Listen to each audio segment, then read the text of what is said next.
muna ako lumabas guys. Dahil bukas may bisita daw sila. So mas prefer ko na dito lang muna nag-stay. Naglaba ako kanina. At ngayon nandito na ako sa dati kong tambayan.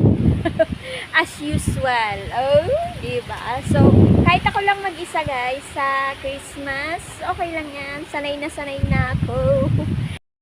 So ganyan, tingnan nyo naman. So ano pa ngayon, hapon, 2 PM. Pero kung makikita nyo, tignan nyo naman yung dagat. Oh, diba?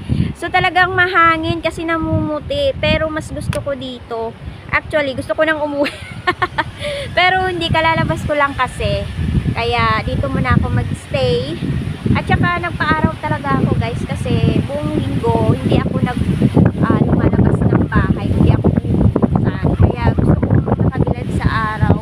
Kahit ano lang ba. Kasi, parang lagi na lang, mahangin. Talaga sobra, napakahangin. Kaya, yun lang guys.